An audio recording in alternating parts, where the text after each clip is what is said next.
అసలు యేసు ప్రభు వారు శిలువలో మరణించడం వలన పాపికి రక్షణ అనుగ్రహించబడింది. అవునా? అదే కదా యేసు ప్రభు వారు తన 6వ మాటగా సర్వమానవాళి పాప పరిహార్థమై నేను తలపెట్టిన తండ్రి నీవు చేయదలచిన కార్యమును నేను పూర్తి చేశాను, సమాప్తమైపోయింది అన్నాడు. ఆ మాటతోనే మనకందరికీ రక్షణ వచ్చేసింది. అయితే యేసు ప్రభు వారు మరలా తిరిగి లేవవలసినటువంటి అవసరం ఏముంది? ఈనాడు తుప్పు పట్టిన క్రైస్తవ జీవితాలు మరలా పురికొల్పబడవలసిన అవసరం ఏముందో చూద్దాం. క్రీస్తు ప్రభు వారు ఎందుకు తిరిగి లేపబడాల్సి వచ్చింది? హెబ్రీయులకు రాసినటువంటి పత్రిక 7వ అధ్యాయము 25వ వచనము. ఈయన తన ద్వారా దేవుని యొద్దకు వచ్చు వారి పక్షమున విజ్ఞాపనము చేయుటకు నిరంతరము జీవించుచున్నాడు గనుక. ఎందుకు యేసు ప్రభు వారు మృతులలో నుండి లేచి జీవించాల్సి వచ్చింది అంటే, ఎందుకంట? ఎవరి పక్షముగా? తన ద్వారా దేవుని యొద్దకు వచ్చు వారి పక్షమున విజ్ఞాపనము చేయుటకు నిరంతరము జీవించుచున్నాడు గనుక వారిని సంపూర్ణముగా రక్షించుటకు శక్తిమంతుడై ఉన్నాడు. ఒక నిమిషం ప్రార్థన చేద్దాం. మా తండ్రి, మా గొప్ప దేవా, ఇదిగో మేము నీ ఎదుట నిలవబడి ఉన్నాం. నీవు మా హృదయములను ఎరిగిన దేవుడవు. మా హృదయ స్థితిని గమనిస్తున్న దేవుడవు. తండ్రి, మీరు మాట్లాడండి ప్రభువా. వినడానికి మేమంతా నీ దాసులంగా సిద్ధంగా ఉన్నాం. కనికరించి నీ స్వరాన్ని మాకు వినిపింపచేయి. మాకంతే చాలు ప్రభువా. తద్వారా మాత్రమే మా ఆత్మలు బ్రతుకుతాయి గనుక తండ్రి, నీ ఆత్మస్వరాన్ని మాకు అనుగ్రహించండి. వినే చెవిని, లోబడేటటువంటి మనస్సును, గ్రహించే ఆత్మ జ్ఞానాన్ని మాకందరికీ అనుగ్రహించండి ప్రభువా. మీరు మా యజమానునిగా ఉండమని, మమ్మను నడిపించే నాయకునిగా ఉండమని ఏక హృదయముతో మేమంతా విన్నవిస్తూ ఉండగా ఆ ప్రార్థన ఆలకించి అడిగిన దానిని మాకు అనుగ్రహించమని యేసు నామమందు మొర్రపెట్టుచున్నాము తండ్రి. ఆమేన్. చూడండి, అలాగే ఇంకొక వచనం కూడా చదువుకుందాం. రోమీయులకు రాసినటువంటి పత్రిక 8వ అధ్యాయము 26వ వచనం.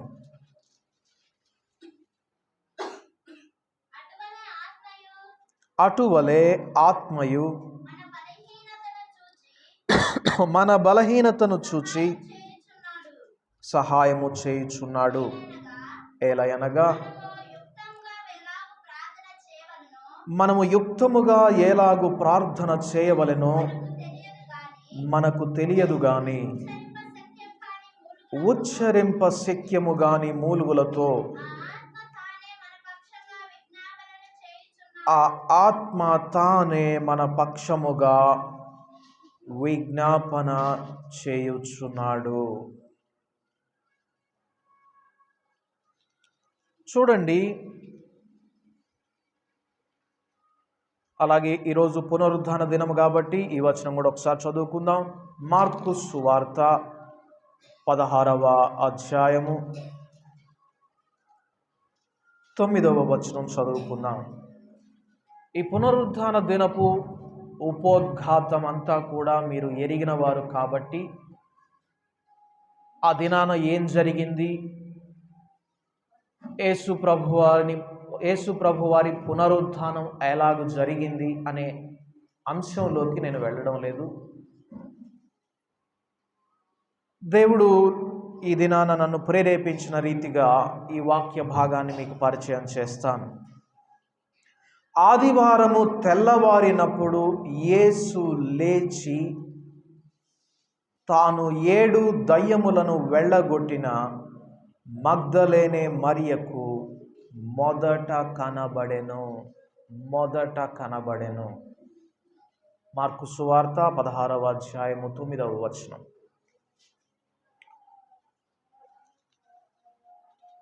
ఎవరికి మొదటగా కనపడ్డాడు? యేసు ప్రభువారు మగ్దలేనే మరియకు. వాస్తవానికి నూతన నిబంధన సంఘాన్ని భూమి మీద స్థాపించడం కోసం, ఆ సంఘాన్ని నడిపించడం కోసం, బలపరచడం కోసం యేసు ప్రభువారు తన శిష్యులలో ప్రథమంగా ఒక శిష్యుని ఎన్నుకున్నారు. ఎవరైనా? పేతురును దేవుడు ఎన్నుకున్నాడు. అందుకే పేతురుతో అంటాడు, పేతురు, సాతాను మిమ్మును గోధుమల వలె జల్లింపవలెనని కోరుకొనెను గాని. సాతాను ఒక కోరిక కోరుకున్నాడట. ఏమని? గోధుమల వలె శిష్యులను జల్లించాలని. ఎవరి దగ్గర కోరుంటాడు? దేవుని దగ్గర. చూడండి, అపవాది దేవుని దగ్గర పర్మిషన్ తీసుకున్నాడు శిష్యులను జల్లించడానికి. మనం ఇక్కడ చూస్తూ ఉన్నాం, యేసు ప్రభువారు మన పక్షముగా విజ్ఞాపన చేసేటటువంటి వ్యక్తి. అక్కడ కూడా విజ్ఞాపన చేశాడు, సాతానుకు పర్మిషన్ ఇవ్వద్దు అని కాదు. సాతానుకు పర్మిషన్ ఇచ్చిన తర్వాత, శోధనలో పడిన తరువాత వారి విశ్వాసం తొలగిపోకూడదు.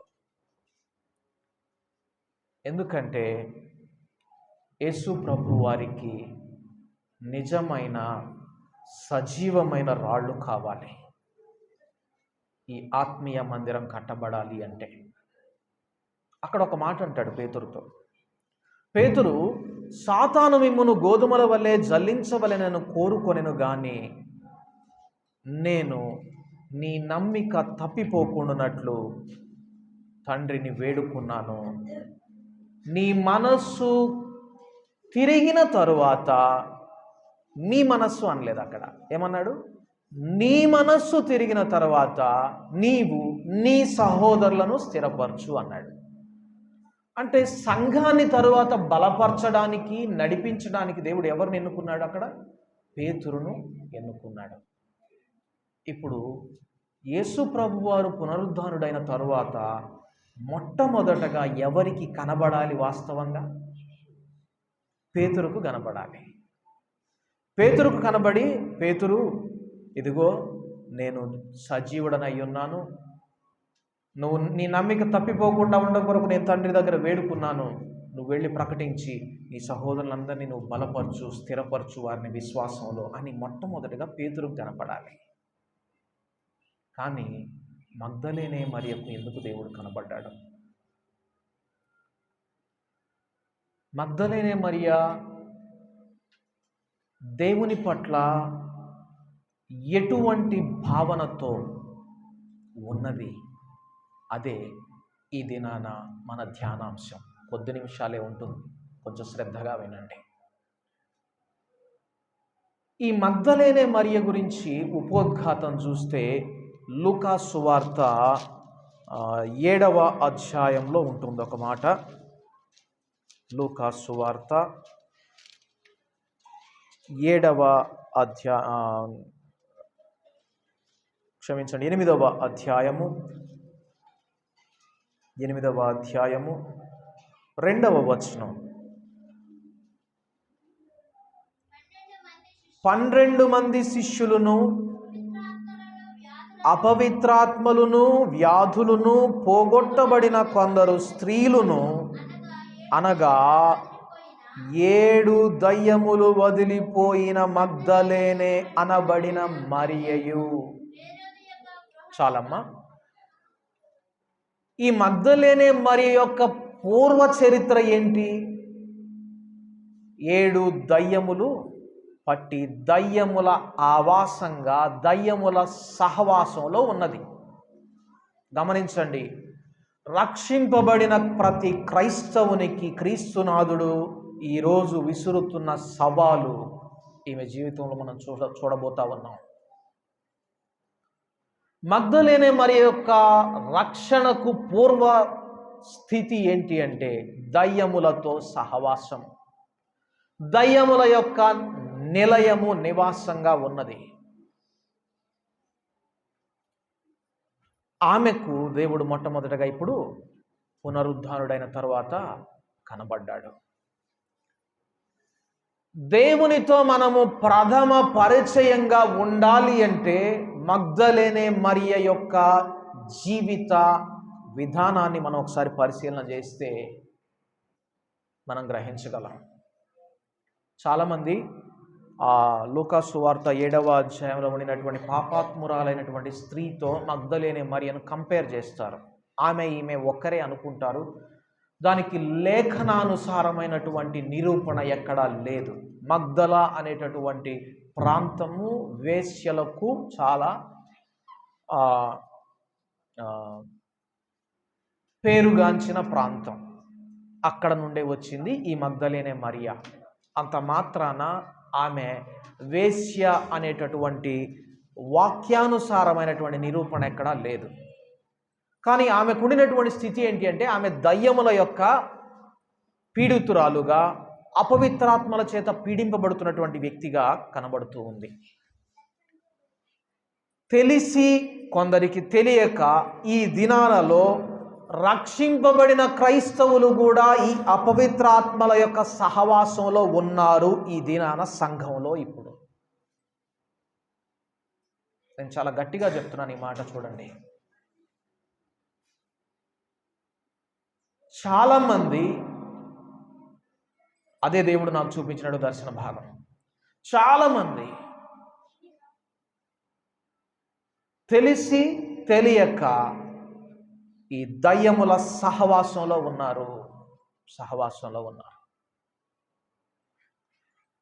ఈ కాన్సెప్ట్ మనం అర్థం చేసుకోవాలి అంటే మనము 2 లేఖన భాగాలు చూద్దాం. ఒకటి, యేసు ప్రభు వారు ఇందాక మనం చూసాం హెబ్రీలకు రాసినటువంటి పత్రిక 7వ అధ్యాయం 25వ వచనంలో యేసు ప్రభు వారు ఎందుకు జీవించుచున్నాడు అంటే ఆయన మన పక్షముగా విజ్ఞాపన చేయడానికి. ఇంకొకటి, ఒకసారి ఆ వచనం చదువమ్మా. హెబ్రీలకు రాసినటువంటి పత్రిక 7వ అధ్యాయం పక్షమున విజ్ఞాపనము చేయుటకు. మరేమమ్మ శ్రద్ధగా కొంచెం తర్వాత, మిగతా అన్ని తర్వాత జరుగుతాయి. దేవుని ఏం కాదు టెన్షన్ పడకండి. దేవుని వాక్యం మీద శ్రద్ధ పెట్టండి. చిన్నపిల్లలు అట్లా ఉంటే దయతో వారి మీద ఒకరు ఖచ్చితంగా ఉండి చూసుకుంటా ఉండాలి. ఈయన మన పక్షముగా విజ్ఞాపన చేస్తూ ఉన్నాడు. ఇంకా మన పక్షం విజ్ఞాపన చేయడం కోసం జీవిస్తూ ఉన్నాడు. గనుక గమనించండి ఈ మాట, వారిని అదేంది శిలువ యజ్ఞము చేయడం ద్వారా ఆయన రక్షించడానికి కారకుడయ్యాడా లేదా? కానీ ఈ మాట ఏం చెప్తుంది అంటే ఆయన పునరుద్ధానుడు అవ్వడం ద్వారా సంపూర్ణంగా రక్షించడానికి అంటున్నాడు. ఆయన పునరుద్ధానుడు అవ్వడం ద్వారా మనలను సంపూర్ణముగా రక్షించడానికి ఆయన శక్తిమంతుడయ్యాడట. మీరు క్రీస్తుతో కూడా లేపబడిన వారు అని సంఘాన్ని గురించి దేవుడు అంటున్నాడు. మనలో ఈ పునరుద్ధాన శక్తి ఉండాలి. అసలు రక్షణకు మూలము రోమీయులకు రాసిన పత్రిక 8వ అధ్యాయంలో ఉంటుంది. యేసు ప్రభు అని నోటితో ఒప్పుకోవాలి, ఆయన మృతులలో నుండి లేపబడినాడు అని మనం హృదయమందు విశ్వసించాలి. ఈ రెండు ఉంటేనే మనలో రక్షణ జరుగుతుంది. ఏముండాలి? యేసు ప్రభు అని మనం ఒప్పుకోవాలి, ఆయన మృతులలో నుండి లేపబడ్డాడు, నన్ను కూడా మృతులలో నుండి లేపుతాడు అని మనం నమ్మాలి. ఇప్పటికే లేపాడని కూడా గ్రహించాలి, నిజంగా రక్షింపబడిన వారు. ఆ గ్రహింపు మనలో ఎంతమందికి ఉందో ఈ దినాన్ని ఒకసారి చూద్దాం. సరే, ఇంకొక వచనం కూడా చూద్దాం. జకరియా గ్రంథము మీరు పాయింట్ మిస్ కాకూడదు. దేవుడు మగ్దలేనే మరియకు మాత్రమే మొదటగా కనబడడానికి ఆమెను ఎందుకు ఎన్నుకున్నాడు? ఈ దినాలలో దేవుని యొక్క ప్రథమ ఎంపికగా మనం ఎందుకు ఉండలేకపోతా ఉన్నాం అనే అంశాన్ని మనం చూస్తూ ఉన్నాం. జకరియా గ్రంథము 3వ అధ్యాయము. ఇది మీలో చాలామందికి తెలిసినటువంటి భాగం. ఇక్కడ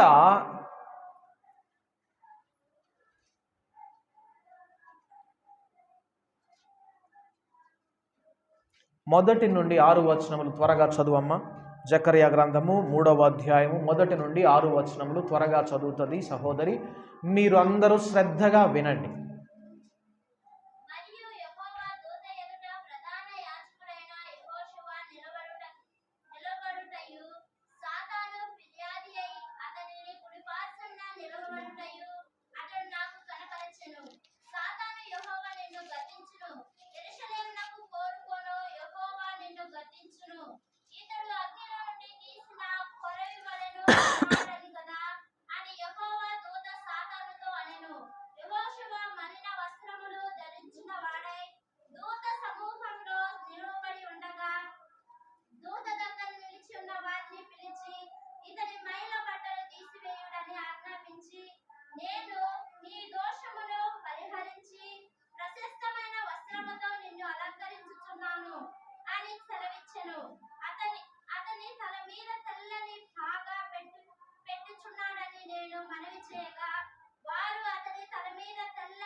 చాలమ్మా.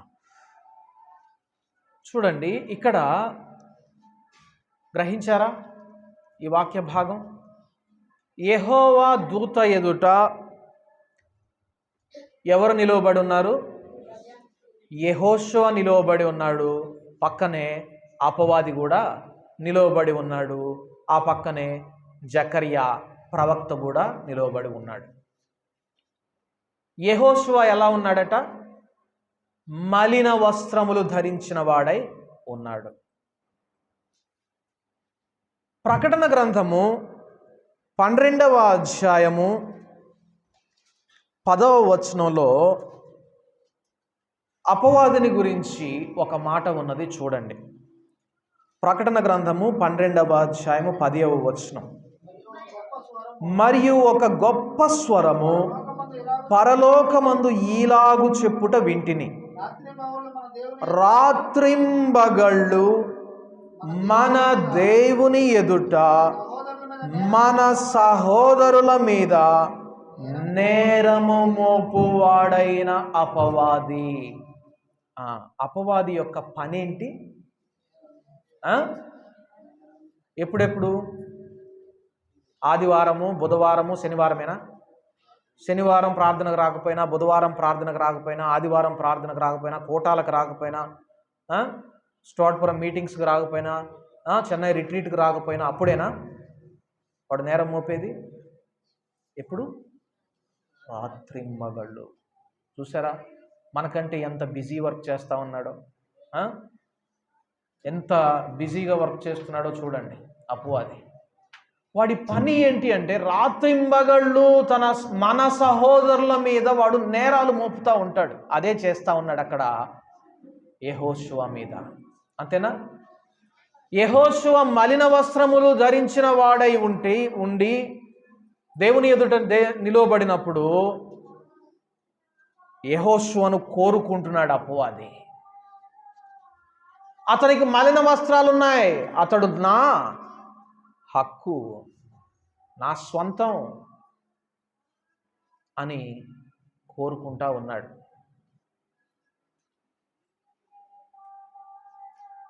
అపవాది చేసే పనేమో సహోదరుల మీద నేరాలు మోపడం,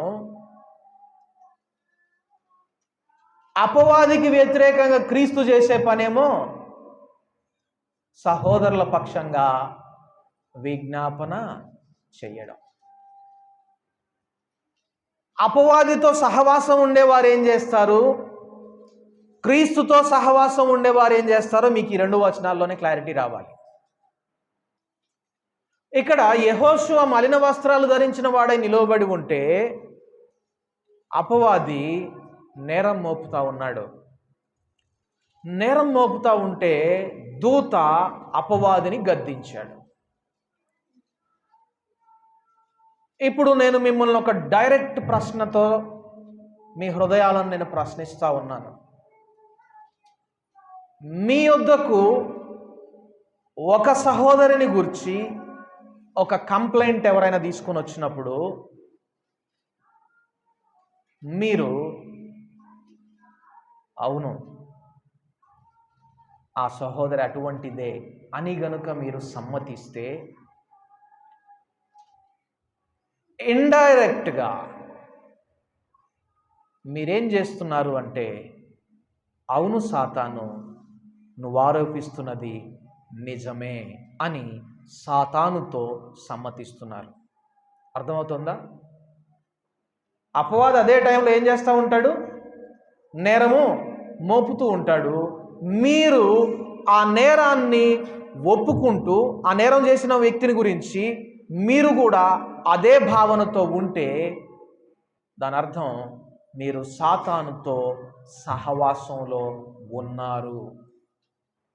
నేను మరలా చెప్తున్నాను, మీరు అలాగా అటువంటి నేరారోపణ చేసేటటువంటి వ్యక్తులతో మీరు సమ్మతిస్తే, మీ సహోదరులను గురించి, నేను వేరే వాళ్ళ గురించి చెప్పడం లేదు, ఎందుకంటే అపవాది చేసే పని ఏంటంట, రాత్రింబగళ్ళు మన సహోదరుల మీద నేరారోపణ చేసేటటువంటి వాడట.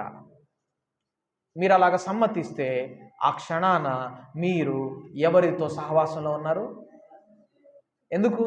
మీరు సాతానుతో చేయి గలిపి నేరారోపణ చేస్తూ ఉన్నారు. ఒకవేళ ఆ క్షణాన అతనితో సమ్మతించక, లేదా ఆ సహోదరితో సమ్మతించక, లేదు నువ్వు ఆ సహోదరుల యొక్క బలహీనతే చూస్తున్నావు కానీ ఆ సహోదరుల ఈ బలం కూడా ఉంది. ఒకవేళ ఆ సహోదరి బలహీనురాలైతే మనము ప్రార్థన చేద్దాం, బలపరుద్దాం, మనం ఆ సహోదరిని లేపబడడం కొరకు ప్రార్థన చేద్దాం అన్నావనుకో, అప్పుడు ఎవరితో సహవాసంలో ఉన్నట్టు?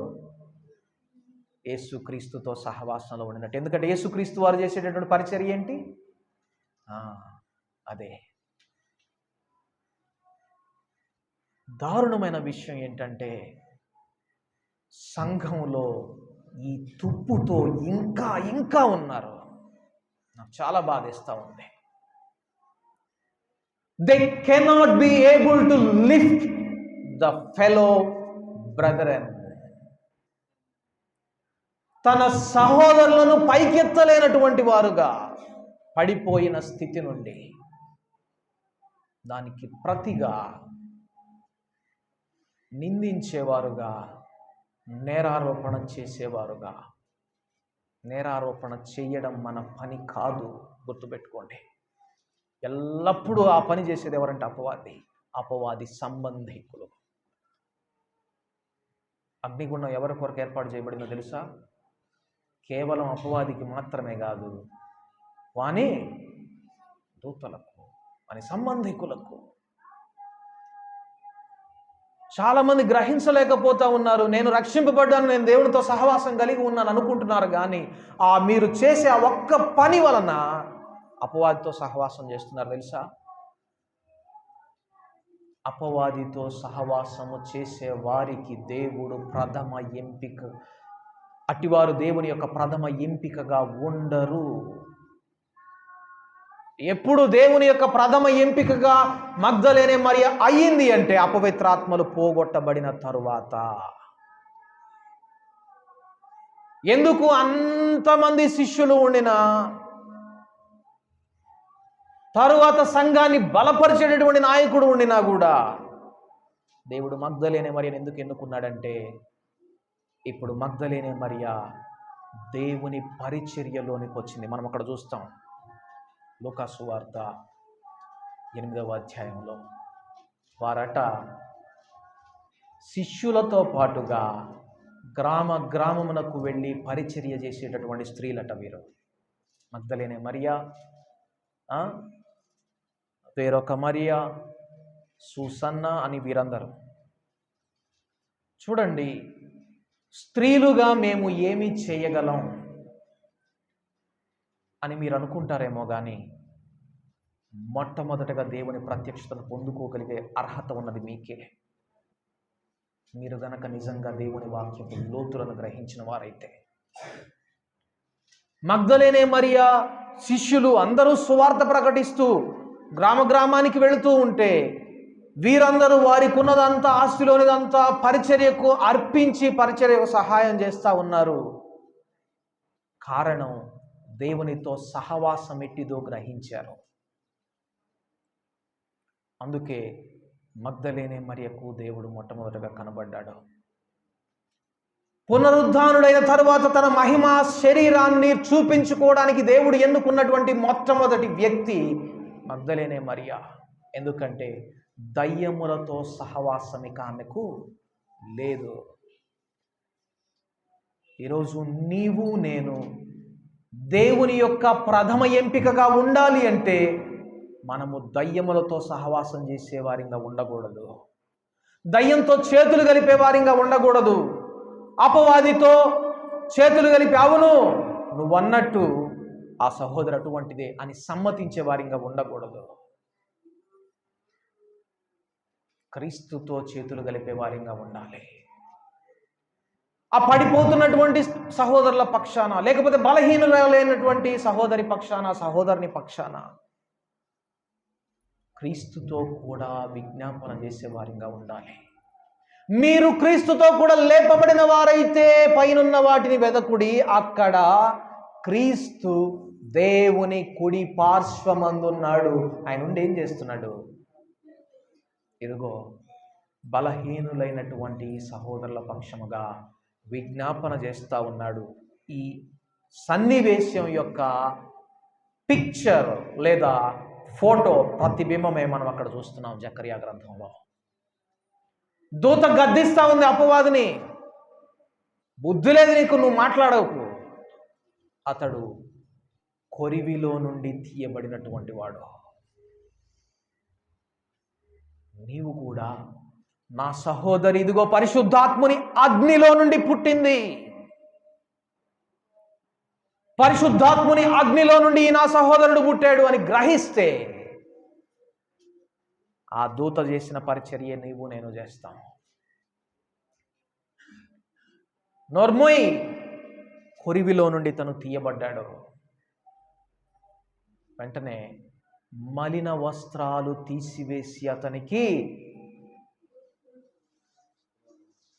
ప్రశస్తమైనటువంటి వస్త్రాలను ధరింపచేయండి అన్నాడు. యేసయ్య చేసేటటువంటి పరిచర్య అదే. నీ యొక్క నా యొక్క మలినమైనటువంటి వస్త్రాలను తీసివేసి మనలో నీతియుక్తమైనటువంటి ప్రశస్తమైనటువంటి వస్త్రాలను ధరింపజేస్తాడు. ఇప్పుడు మనం నీతిని మాత్రమే వెదకుతాం, నేరారోపణను వెదకం, నిందలను వెదకం, లోపాలను వెదకం. ఏం వెతుకుతాం? నీతిని వెతుకుతాం. అయితే ఇక్కడ ఒక ఆశ్చర్యకరమైనటువంటి విషయాన్ని చూద్దాం. ఇదంతా చూస్తా ఉన్నాడు ప్రవక్త అయినటువంటి జకర్యా. అపవాదేమో నేరారోపణ చేస్తూ ఉన్నాడు, దూత ఏమో అపవాదిని గద్దిస్తూ ఉన్నాడు. గద్దించి అపవాదికి అవకాశం ఇవ్వకుండా యెహోషువను ప్రశస్తమైనటువంటి వస్త్రాలతో అలంకరించాడు. చూడండి, ఎగ్జైట్మెంట్ తట్టుకోలేకపోయాడు జకర్యా. అయ్యా, అన్ని వేల మందిని నడిపించినటువంటి నాయకుడు కదా, నీ మార్గంలో తలపాగా కూడా పెట్టయ్యా. నీవు చేయగలవా అటువంటి పరిచర్య? అపవాది నేరారోపణ మోపిస్తున్నటువంటి సహోదరిని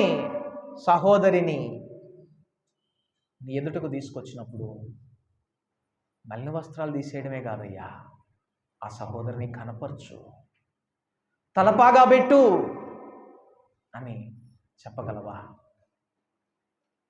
చూడండి, దయ్యములతో సహవాసాన్ని విడిచిపెట్టినప్పుడు, క్రీస్తుతో సహవాసం కలిగి ఉండినప్పుడు మనం ఇలాగే చేస్తాం. మరి ముఖ్యంగా గ్రహిస్తాం, దేవుని కొరకు ఎక్కువగా ఎవరైతే వాడబడతారో, సంఘ నాయకులు కావచ్చు, సహవాసపు స్థాపకులు కావచ్చు, లేకపోతే సంఘంలో పెద్దలు కావచ్చు, ఎవరైతే దేవుని పరిచర్యలో ముందుంటారో మరి ముఖ్యంగా అట్టి వారి మీద అపవాది అటాక్ చేస్తాడు. అట్టి వారిని నరక కూపంలోనికి తీసుకెళ్లాలని వాడి నిత్యం ప్రయత్నం చేస్తూ ఉంటాడు. అట్టి వారి కొరకు ఇలా జకర్యా వలె, క్రీస్తు వలె ప్రార్థించే వారిగా ఉండగలుగుతున్నామా? మనకు ఇట్టి జీవితాన్ని ఇవ్వడం కొరకే యేసు ప్రభువారు పునరుద్ధానుడయ్యాడు. లేకుంటే ఆయన శిలువలో మరణించి నీ కొరకు నా కొరకు తన విలువైనటువంటి రక్తాన్ని చిందించి, ఎప్పుడైతే ఆ కరుణా పీఠం మీద ఎన్నడూ కూడా ప్రోక్షింపబడని ఆ ప్రక్కన క్రీస్తు రక్తం ఎప్పుడైతే వెళ్ళి పడిందో, అప్పుడే పాత నిబంధన కొట్టివేయబడింది. ప్రతి పాపికి, దేవునిని ఆశ్రయించిన ప్రతి పాపికి రక్షణ అనుగ్రహించబడింది. దేవుడు అంతటితో ఊరుకోనుంటే కూడా నేను రక్షింపబడేవాళ్ళం. కానీ మన రక్షణను దొంగిలించడానికి అపవాది ఎల్లప్పుడూ సిద్ధంగా ఉంటాడు. రక్షణను దొంగిలించడానికి మనం ప్రకటన గ్రంథం 12వ అధ్యాయము 10వ వచనంలో 2వ భాగంలో చూస్తాం ఆ విషయం. దేవుని ఎదుట మన సహోదరుల మీద నేరము మోపువాడైన అపవాది పడద్రోయబడి ఉన్నాడు గనుక ఇప్పుడు రక్షణయు అధికారము, రక్షణయు శక్తియు రాజ్యమును మన దేవుని వాయను. చూసారా, అపవాది పడద్రోయబడనంత వరకు రక్షణ దేవునిదిగా కనబడకుండా అపవాది ఏం చేస్తున్నాడు?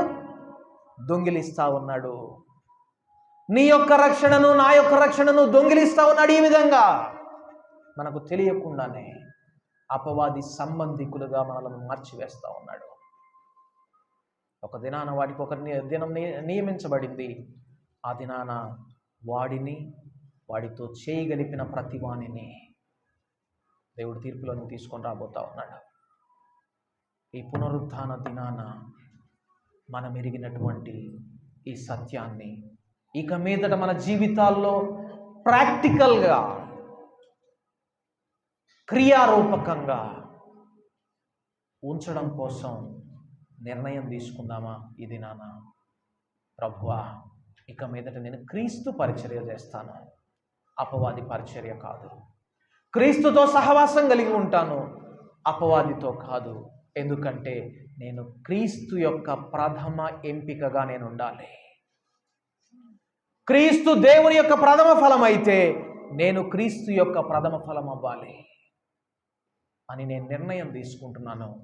ఇక మీదట నా పరిచర్య క్రీస్తుతో పాటుగా ఉంటుంది. నేను క్రీస్తును చూడాలి, క్రీస్తును మహిమపరచాలి.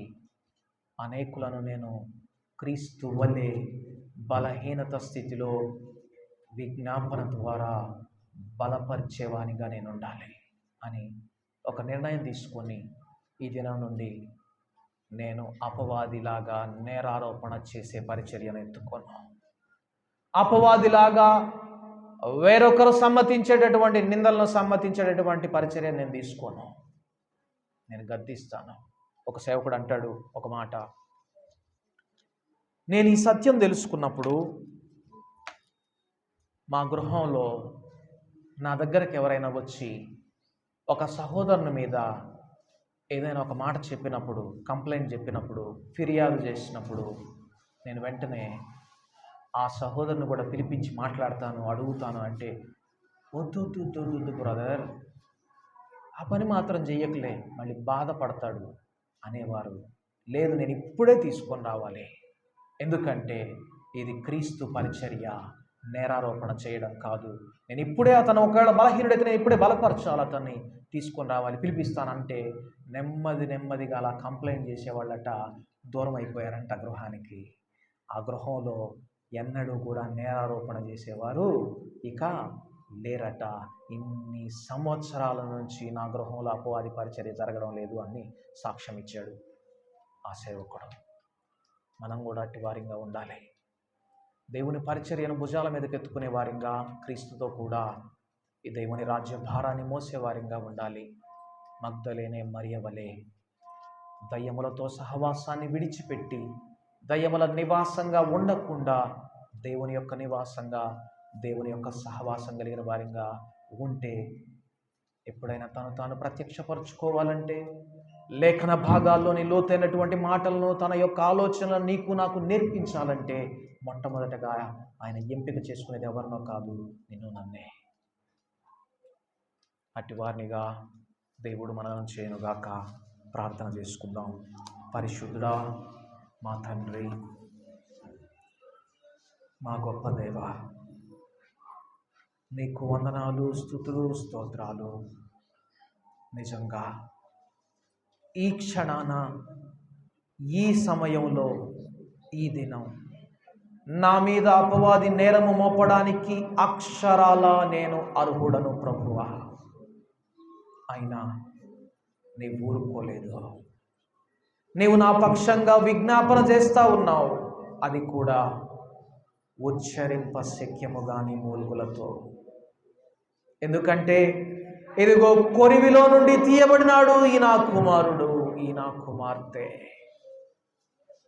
ఇదిగో పరిశుద్ధాత్మ అగ్నిలో బాప్తిస్మము పొందడం ద్వారా నేను కన్నాను వీరిని అని నువ్వు విజ్ఞాపన చేస్తూ ఉన్నావు. తండ్రి, మేమందరం కూడా ఇట్టి పరిచర్యలో నీతో కూడా సహదాసులముగా, సహ పనివారముగా ఉన్నట్లు తండ్రి మీరు మమ్మలను సిద్ధపరచండి. ఈ తుప్పు పట్టినటువంటి పాత రోత జీవితంలో ప్రభువా మమ్మల్ని ఎన్నడూ ఉండనివ్వద్దు. నీతిని వెతికేటటువంటి నూతన జీవితం, పరిశుద్ధతను వెతికేటటువంటి నూతన జీవితం, బలపరిచేటటువంటి నూతన జీవితం, క్రీస్తును నేర్పించేటటువంటి నూతన జీవితాన్ని మాకందరికీ ఇవ్వండి ప్రభువా. నడిపించండి. నీకు స్తోత్రాలు, స్తుతులు. మా ప్రార్థన ఆలకించినందుకు నీకు వందనాలు. తీసుకొచ్చిన ప్రతి బిడ్డను బట్టి నేను స్తుతిస్తూ ఉన్నాను. మాలో ఈ వాక్యము క్రియారూపకము గావించుమని యేసు నామమునందు ప్రార్థించి వేడుకుంటున్నాము తండ్రి.